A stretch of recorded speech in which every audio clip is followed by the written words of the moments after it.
सो इस वाली वीडियो ਨੂੰ एंड तक देखने तो बाद ਹੁਣ ਆਉਣਗੇ ਤੁਹਾਡੇ इंग्लिश के पेपर ਵਿੱਚ 80/80 नंबर, क्योंकि ਸਾਡੇ ਕੋਲ आ गया जमात 10वीं वाले ਦਾ इंग्लिश ਦਾ पेपर जो ਤੁਹਾਡਾ ਕੱਲ ਨੂੰ 18 ਸਤੰਬਰ ਨੂੰ ਹੋਵੇਗਾ। ਇਸ ਲਈ वीडियो ਨੂੰ एंड तक पूरा जरूर ਵੇਖਣਾ। ਆਪਾਂ ਤੁਹਾਨੂੰ ਇਸ ਪ੍ਰਸ਼ਨ ਪੱਤਰ ਨੂੰ पूरा हल करके दिखावांगे, ठीक है। बहुत ही ज़्यादा सौखा पेपर है, बड़ा औखा नहीं है, इसलिए इस वीडियो ਨੂੰ एंड तक पूरा जरूर ਵੇਖਣਾ। इंग्लिश सितंबर पेपर क्लास 10 है, 18 सितंबर 2023 है। मार्क्स होंगे 80 और टाइम हैगा 3 हावर्स का, ठीक है। सो सब तो पहले अपन नोट दस्या गया है ऑल क्वेश्चन आर कंपलसरी, सारे क्वेश्चन करने लाजमी हैं। 5 marks will be given for good hand writing, ठीक है। सुंदर लिखे दे अपन 5 अंक है।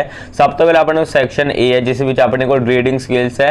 आप सब तो पहले एक पैसेज पढ़ना है, उस तो बाद आप पिक्चर पढ़नी है, उस तो बाद अपने को 1 अंक वाले प्रश्न पूछे जाएंगे, उन्होंने आप उत्तर देने हैं। सो अपने पहले प्रश्न का ए पार्ट है read the passage and answer the question that follow. So हुण अपन एक पैसेज दिता गया है इब्राहिम लिंकन जो कि अमेरिका के राष्ट्रपति सन, उन्हों की जिंदगी बारे है एक पैराग्राफ दिता गया है। सो इस वीडियो में पॉज करके तुसीं एक बार इस जरूर पढ़ लेना। मैं तुहानूं सीधा इसका सल्यूशन दसदा हाँ, ठीक है। सो इस तो बाद अपने को 1 अंक वाले इस पैरे में प्रश्न पूछे गए हैं, इन्हां दे आपां सही उत्तर देने हैं। सो अपना पहला प्रश्न है Abraham Lincoln had borrowed the book from dash. Options है पेरेंट्स, अ नेबर, प्रेजेंट या फिर सोल्जर। सो इसका राइट आंसर अपना ऑप्शन बी होगा अ नेबर, ठीक है। मतलब कि गवांढिया तो उन्होंने बुक लाई सी।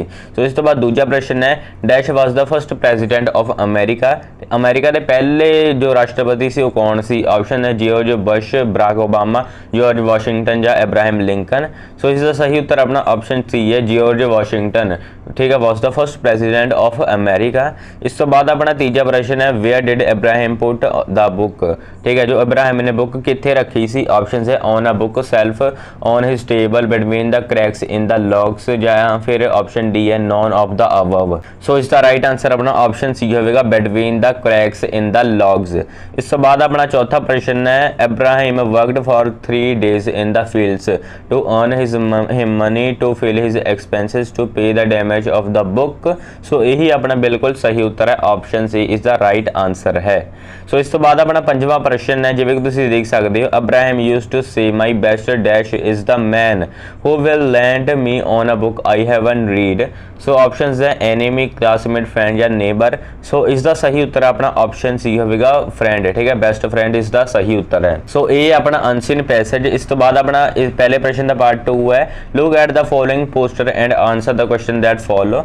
सो हुण आपां नूं एक पोस्टर दिता गया है, तुसीं इस नूं एक बार ध्यान नाल जरूर पा लेना, ठीक है। बहुत ही सौखा है, पोल्यूशन के आधारित ही आपां नूं ये पोस्टर दिता गया है। सो इस नूं तुसीं ध्यान नाल पढ़ो, आपां तुहानूं सीधा सल्यूशन दसदे हां। सो अपना पहला प्रश्न है what is the pollution to mankind? A boon, a threat, a curse या एवरीथिंग टू मैनकाइंड। सो इसका सही उत्तर अपना ऑप्शन बी होगा अ थ्रीड, ठीक है। इस तो बाद अपना नेक्स्ट है दूसरा प्रश्न है what is the major causes of pollution? Major causes की मतलब कि सिट्टे की हो सकते हैं पॉल्यूशन दे।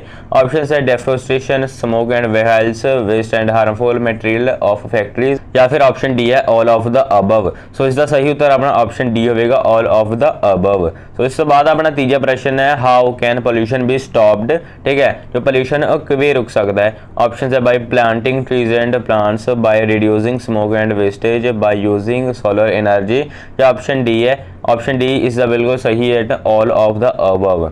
सो इस तो बाद अपना चौथा प्रश्न है what should be our immediate actions.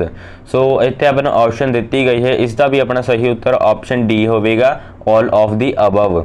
तो इस तो बाद अपना 5वां प्रश्न है this poster is based on the theme global warming, pollution, deforestation या फिर एनवायरनमेंट प्रोटेक्शन। सो इसका सही उत्तर अपना ऑप्शन बी होगा पॉल्यूशन, ठीक है। जो ये पोस्टर है वो पॉल्यूशन के आधारित है। सो इतने अपने 1 अंक वाले प्रश्न यानी कि अपने जो पोस्टर और जो अपना पैराग्राफ है वो हो जाता है खत्म। इस तो बाद अपना सैक्शन बी है जिस अपने को ऑब्जेक्टिव टाइप क्वेश्चन पूछे गए हैं, 10 प्रश्न हैं। सो दूसरा प्रश्न है read the question and choose the correct option. So हुण अपने को 1 अंक वाले 10 बहुविकल्पी प्रश्न पूछे गए हैं, इन्हां दे आपां सही उत्तर देने हैं।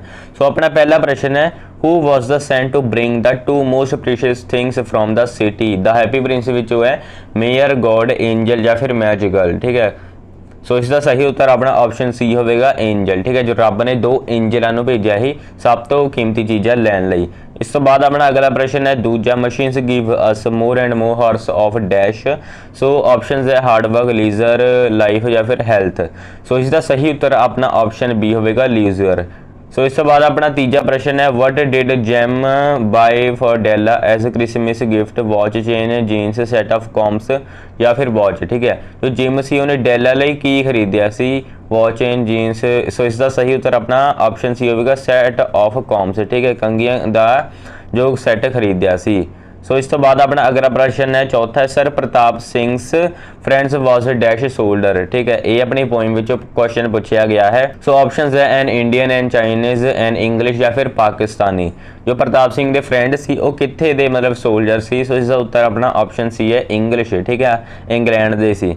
इस तो बाद अपना अगला प्रश्न है पंजवां what lives after death name good deeds fame या गलोरी। मतलब कि मरण तो बाद की जिंदा ਹੁੰਦੀਆਂ ਹਨ, नाम जिंदा ਹੁੰਦਾ है, ਵਧੀਆ ਕੰਮ याद ਹੁੰਦੇ या फेम ਹੁੰਦਾ या गलोरी। सो इसका आंसर है अपना गुड डीड्स। ठीक है, ऑप्शन बी है, मतलब कि चंगे ਕੰਮ याद ਹੁੰਦੇ ਹਨ। इस तो बाद अपना 6वां प्रश्न है the author knew that Naim was also blind true और फॉल्स। मतलब कि ऑथर जानता सी कि नाइम अंधा है। सो ये अपना फॉल्स होगा। इस तो बाद अपना अगला प्रश्न है 7वां सुबीहा हैड डैश चिल्ड्रन। मतलब कि सुबीहा दे किन्ने चिल्ड्रन सी। ऑप्शन है 2 3 4 या फिर 5। सो इसका आंसर अपना ऑप्शन बी है 5। ठीक है, सुबीहा दे 5 न्याणे सी। इस तो बाद अपना अगला प्रश्न है 8वां है to whom did Bobby Gillian give his $1000 butler miss Hayden Lois या फिर मिस लोटा लॉरियर। सो जिथे तक मैंने लगता है इसका उत्तर ऑप्शन सी हो सकता है लॉयर्स। इस तो बाद अपना अगला प्रश्न है 9वां who have not enough money for buy present Christmas gift Jim Della both या नॉन। सो इसका उत्तर अपना ऑप्शन बी है डेला। ठीक है, डेला कोल मनी नहीं सी क्रिसमस गिफ्ट देने लई। इस तो बाद अपना आखिरी वस्तुनिष्ठ प्रश्न है 10वां सो बीहा was a rice merchant true और फॉल्स। ये अपना ट्रू है। ठीक है, और राइस मर्चेंट सी। सो इस तो बाद अपना सैक्शन सी है जिस विच अपने कोल इंग्लिश टैक्सट बुक विच क्वेश्चन पूछे गए हैं। तो सब तो पहले अपनी बुक है English main course book which है। ठीक है, तो तीजा प्रश्न है answer any 3 question of the following. हुण अपने कोल प्रश्न पूछे गए हैं, इन्हां विचों किसी 3 प्रश्नों के उत्तर आप 15 तो 20 शब्दों में देने हैं। सो एक प्रश्न अपना 2 अंक का होगा। सो अपना पहला प्रश्न है how was the statue decorated. The happy Prince विचों है। सो इस क्वेश्चन का उत्तर है there were 2 sapphires in the eyes of the statue, there was a red ruby on its sword hilt, the entire body of the statue was covered with fine gold। इस तो बाद next है अपना दूसरा प्रश्न है what are machines doing for the humans। जो अपना दूसरा चैप्टर है where is science taking us, इस विच क्वेश्चन पूछा गया है। सो इसका उत्तर आप इस तरह करना है। इसका उत्तर है machines are helping man in every field, in fact they are working like his slaves। इस तो बाद अपना अगला प्रश्न है what is there in the personality of every man। ते अपना चौथा प्रश्न है what were the 2 prized professions of gym. ते पंजवां प्रश्न है what are the consequences of war।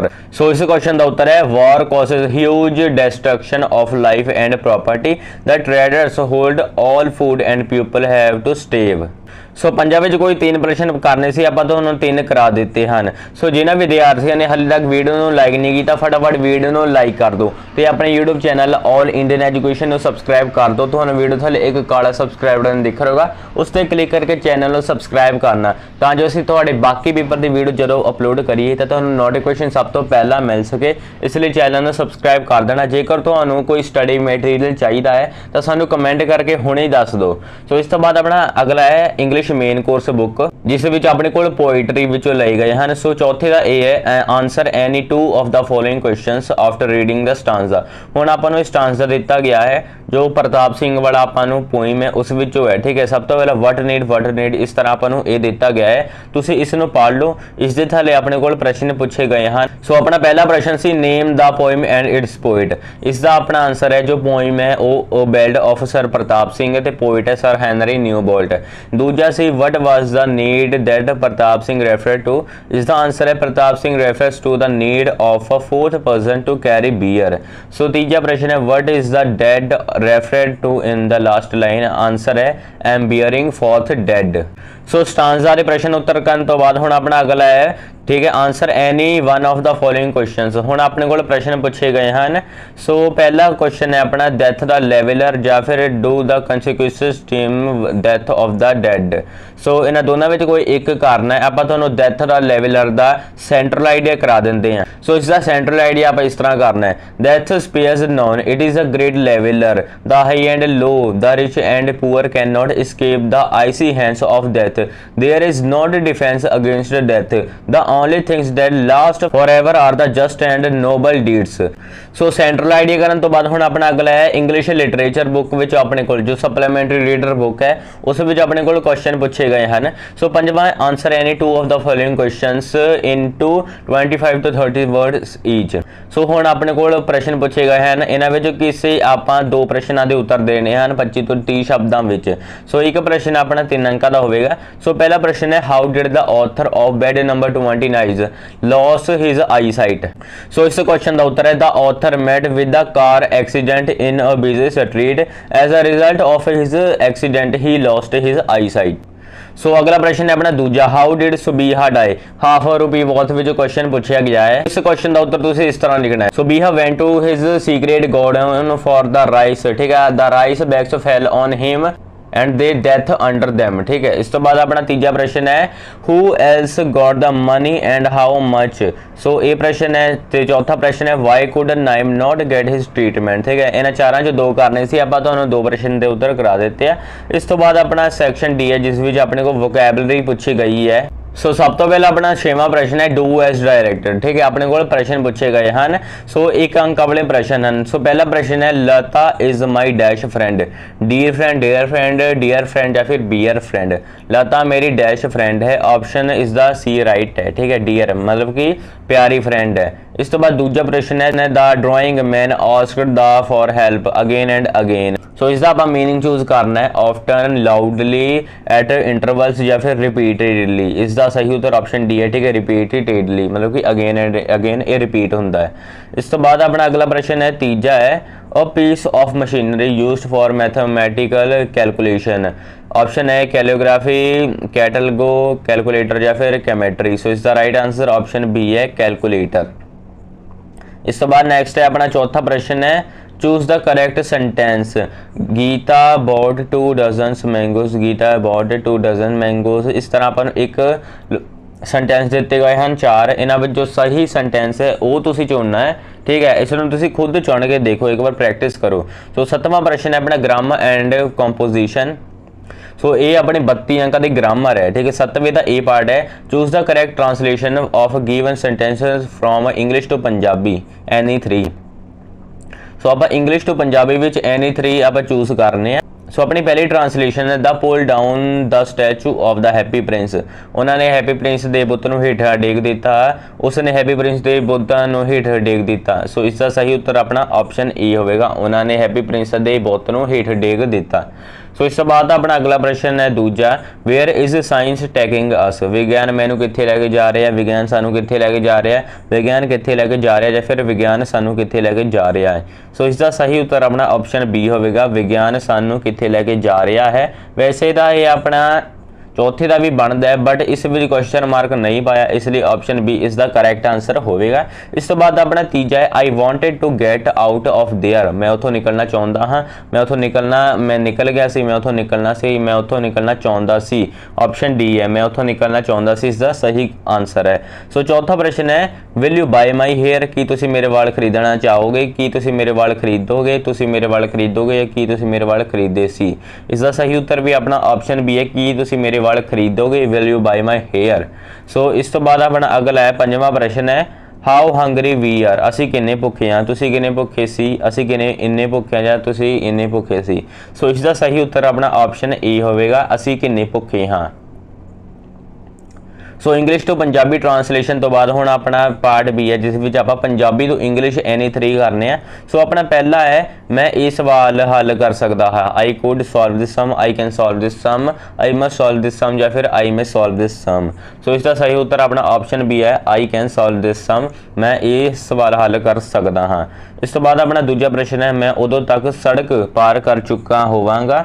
So upon options है पहला I could have cross the road by then, I shall have cross the road by then, I had cross the road by then. So इसका right answer अपना option B होगा I shall have cross the road by then. ठीक है, इस तो बाद अपना अगला प्रश्न है तीजा, वो पतंग उड़ाउणगे, they will fly kites, we will fly kites, he will fly kites या शी विल फ्लाई काइट्स। ठीक है, वो पतंग उड़ाउणगे ये उन्हां दी गल हो रही है। ठीक है, इसलिए दे है, option A is the right answer है। इस तो बाद अपना अगला है चौथा प्रश्न है, वो क्रिकेट नहीं खेल रहे सन, they are not playing cricket, B है he was not playing cricket, they will not be playing cricket, they were not playing cricket. वो क्रिकेट नहीं खेल रहे सन, ये मतलब कि पास्ट की गल हो रही है, इसलिए ऑप्शन अपना डी राइट है, दे वर नॉट प्लेइंग क्रिकेट।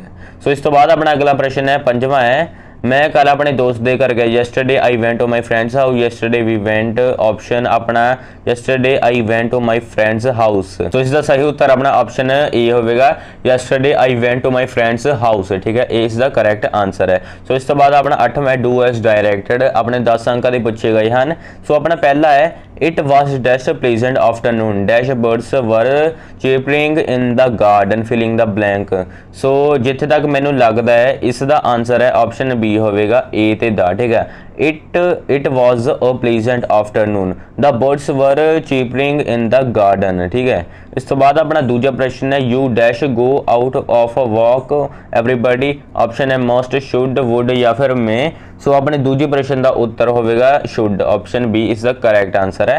सो तीजा प्रश्न है, life is not a bed of roses but a bed of thorns. ठीक है, ऑप्शन सी इज द सही उत्तर है, ऑफ ते ऑफ। इस तो बाद अपना चौथा प्रश्न है, dash did I reach the station, dash the station left, option है व्हेन ते देन इज द सही उत्तर है। ठीक है, when did I reach the station then the station left is the सही उत्तर होगा। सो जिन्होंने ने लाइक नहीं किया वीडियो को लाइक करके जरूर रख देना ते चैनल को सबसक्राइब कर देना। सो इस तो बाद अपना 5वां प्रश्न है, you are requested dash me, helping to help, help या फिर helped, you are requested to help me, option B इसका सही उत्तर है। ठीक है, सो इस तो बाद अपना अगला प्रश्न है 6वां है, she reads a story, she read a story, she had a read a story. ठीक है, choose the past indefinite form आप इस विच चूज करनी है। सो इसका सही उत्तर अपना ऑप्शन डी होगा, she had been reading a story. इस तो बाद अपना 7वां है, he asked me why I was crying. So इसका आंसर तुसी खुद करना है। इस तो बाद अपना 9वां प्रश्न है, एडवरटाइज ओरिएंट पेन। सो ओरिएंट पेन की एडवरटाइजमेंट करने तो पहले आप सब तो इस तरह लिखना है, for good handwriting use Orient pen, good news. इसे आप दस देना लो प्राइस है, गुड क्वालिटी है। ठीक है, बाय टूडे 50% ऑफ, इस तरह आप इस तरह पा देनी है। इस तो बाद अपना अगला प्रश्न है बी है। ठीक है, डेवलप अ पैराग्राफ। हुण आपां नूं इत्थे दो दिते गए हैं पैराग्राफ, इसनूं आपां फुल करना है। पहला है I spend some time at railway station, ते दूजा है अपना माई फ्रेंड्स। सो इन्हां दोनों भी जो भी तुहानूं सौखा लगता है वो तुसीं कर लेना है। ठीक है, सो ये अपना किन्ने अंक का होगा, सो ये अपना 5 अंक का होगा। इस तो बाद अपना सी है, you are Tanvir living at G 3112। इस तरह आपां नूं इत्थे 2 लैटर दिते गए हैं, कोई तुसीं एक करना है। आपां तुहानूं पहले लैटर का आंसर कराउंदे हैं। तो लैटर लिखने तो पहले सब तो पहले की करना है, एड्रैस लिखना होंगे, dear friend I got the news of the death of your mother, I met her last week, she was fine then, it was very sad to know her death, she was just 50 years old, she was a very good lady, she was a very good teacher, she was a very good human, may God bless her soul, take care yours Tanveer.